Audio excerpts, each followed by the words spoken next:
unë konsideroj që e kemi një borë pak më të madhe na për mja u kultivu pak shijen njerëzve, për më servu disa gjonat. Domthon, unë e di që para luftës paktën, ose pak mas luftës, shqiptarët i ka njoft 4-5 ushqime. Pasulin, gullashin, sot hajnë sushi, alamet ushqime, avokado, që nështë të kemi di që ka janë, domthon ideja është që të prumjet, do të më kultivu shia, jo veç me veç në pasol, muzikë edhe në artë, do të me avancua, jo veç me këshyrë tiktokera në për katune. Kur bon të regjisori me dalë, ka qenë rast në skena hap, s'po di sa vite ka skena hap, tha kur se ka kuptu filmin, takohemi në lobby, ka qenë si kafeteri në ABC Kino. E spjegojmë. A din e shpjegojmë, a ku të bëndë me shpjegu, ja, ku të bëndë me shpjegu, mos se këshër heq. Mija na falë, zanë. Faleminderit shumë që ishtet me ne, Afrim. Shumë faleminderit. Faleminderit. Kur të bosh ëll, pra ki marrë në emision të na premtojnë.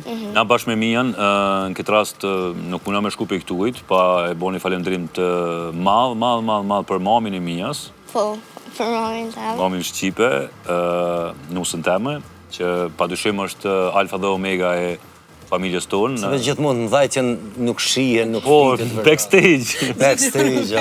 Backstage, po na i kemi 3 fëmijë edhe gjithashtu Zaho edhe Gjina, janë motra dhe vllau i Mijas. Perfekt emra. Edhe, do më thonë, të tret, që nuk janë sot me neve këtu në studio, na i dojmë shumë, apo jo Mija? Që kemi thonë për shta tret pak të emision. Edhe na i laf. Një përshëndetje. Një përshëndetje, po. Një përshëndetje për Zahon edhe Gjinën. Zahon e kam shpirt edhe e du shumë. Edhe Gjinën po ashtu e du shumë. E kam